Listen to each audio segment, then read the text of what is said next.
Welcome to my cover crop garden.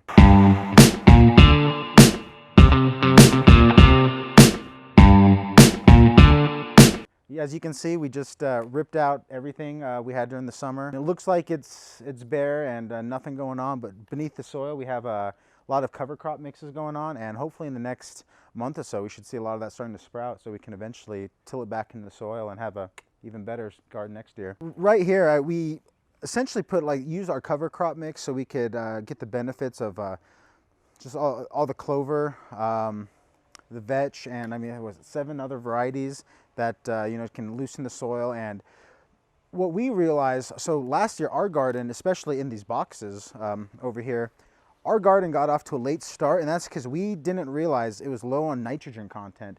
So we started our seeds, and once we transplanted them, they did nothing. They just stopped, they didn't move, they didn't grow. It's like they were just stuck in limbo until we tested the soil, and there was no nitrogen. And I mean, sure, we added a fertilizer, which can be dangerous because it can burn your soil and burn your roots if you add too much.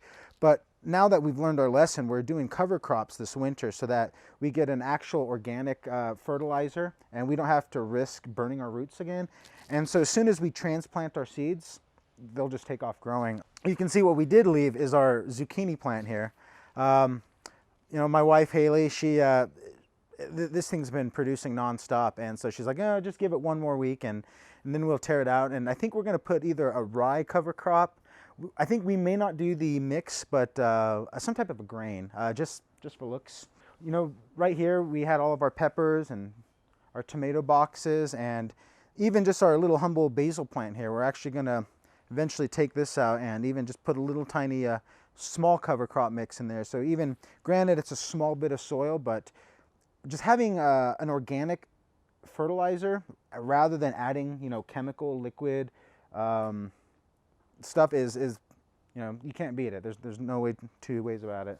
So this is where our sunflowers used to be. We had a nice mix of some gray mammoths that came up all along the wall, and you can tell now, I mean, it isn't left to much, but really what was interesting is this used to be a big pile of weeds, and we cleaned it out, aside from this potting soil we dumped here. But yeah, we're also going to plant a cover crop mix, which we haven't done yet. Perhaps, and that's interesting, we're thinking possibly either a mustard or like a rye, anything that has like a good taproot that can really break up the soil, because that's what I noticed. I mean, this is not favorable, but yeah, once even our sunflowers are able to grow 7, 8 feet tall with minimal soil. And so now we're excited to see what it'll look like with healthy nitrogen content, with weed suppression going on.